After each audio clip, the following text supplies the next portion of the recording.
Today, we're diving into one of the most significant naval battles in all of history.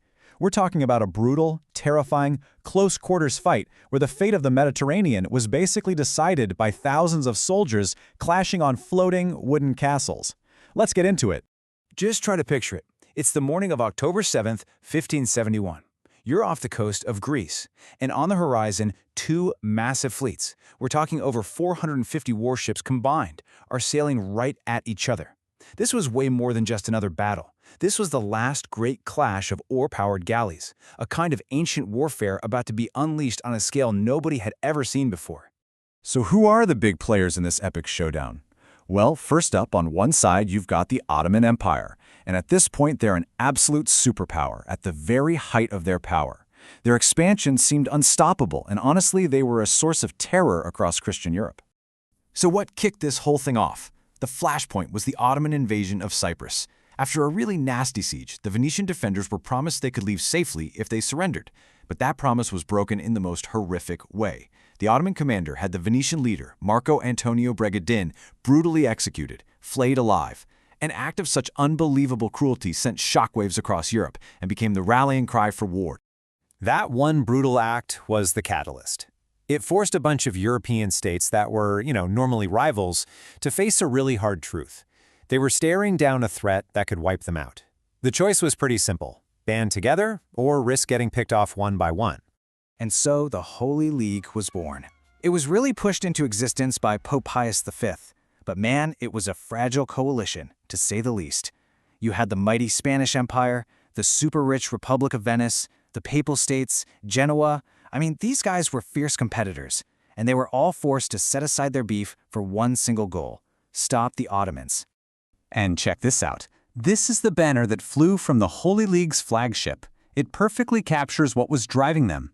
You see the crucified Christ right above the coats of arms of the Pope, Venice, and Spain, all linked together by chains.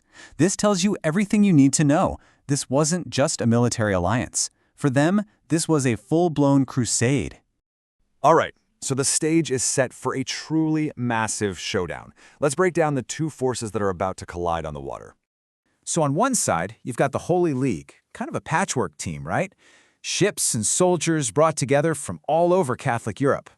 And on the other side, you have the unified Ottoman fleet, a single, well-oiled imperial war machine, backed up by battle-hardened corsairs from North Africa, who are basically state-sponsored pirates. Now this is where it gets really interesting. If you just look at the numbers, the Ottomans seem to have the edge. Look at the total ships, 278 to 212. But then you get to that last row, artillery. The Holy League had over 1,800 cannons. The Ottomans, only 750. This was shaping up to be a classic matchup. Quantity versus quality. Sheer numbers versus superior firepower. And this chart just makes it crystal clear that firepower advantage was more than 2-to-1. So the Christian strategy was a huge gamble. Could their superior technology really overcome the Ottomans' superior numbers? Well, they had a secret weapon they were counting on to make sure it did. And here it is. Meet the Galleys. This Phoenician invention wasn't just a new ship, it was a whole new concept that was about to completely change naval warfare. So what was so special about the galleass? Well, it was bigger, taller, and slower than a regular galley, but it was absolutely bristling with cannons on all sides.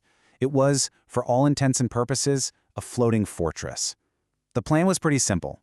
Park these monsters out in front of the main fleet and let them just blast holes in the Ottoman formation before the real fight even began. All right, let's get to the battle itself and see how this all played out on that fateful morning. As the fleets got closer, the commander of the Holy League, a guy named Don John of Austria, who was only 24 years old, by the way, sailed through his lines, shouting encouragement to his men.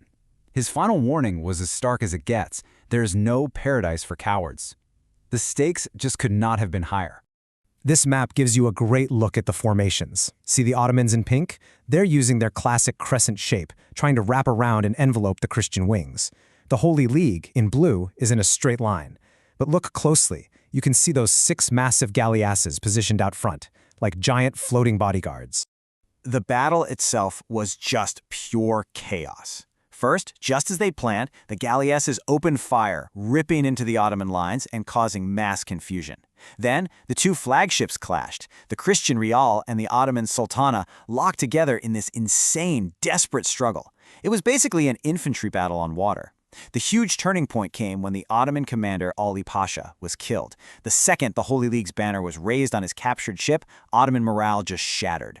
And then, a final incredible twist. Thousands of Christian slaves, freed from the oars of captured Ottoman ships, grabbed weapons and turned on their former masters. The Holy League had won. It was a stunning, almost total victory.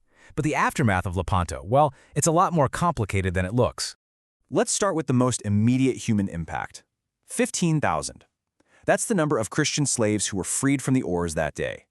For those men who had been facing a lifetime of brutal slavery, the victory was absolute. There was no question about it. But the Ottoman leadership, they saw things very differently. When a diplomat met with the Grand Vizier after the battle, he was met with this chilling analogy, maybe one of the best comebacks in history. He said the Christian victory was like shaving the Sultan's beard. It would just grow back stronger. But the Ottoman conquest of Cyprus, that was like cutting off one of Venice's arms. An arm doesn't grow back. And you know what? The vizier wasn't bluffing. Look at this number, 250. In just 6 months, the Ottoman Empire completely rebuilt its destroyed fleet. The shaved beard hadn't just grown back, it came back stronger than ever. So if the Ottomans rebuilt their entire navy that quickly, what was the point? What was the real, lasting impact of Lepanto? Well, the answer turns out to be more about psychology than military strategy. See, for decades, the Ottoman navy was seen as just unstoppable, a force of nature. Lepanto completely shattered that myth. The victory proved that the Ottomans could be beaten, and that sent a huge wave of relief and newfound confidence all across Christian Europe. Their aura of invincibility was gone, forever. And you can see how that psychological victory was cemented through art and culture. The great masters like Titian and Veronese, in paintings just like these, they transformed a bloody, horrifying battle into this glorious symbol of Christian triumph. It became a legend, a cornerstone of European identity for centuries to come. And that really brings us to the central puzzle of Lepanto. Strategically, you could argue the Ottomans bounced back. They kept Cyprus and rebuilt their navy. But psychologically, the myth of their invincibility was broken forever. So what was it? A truly decisive turning point in world history? Or one of the most glorious and ultimately paradoxical stalemates ever fought?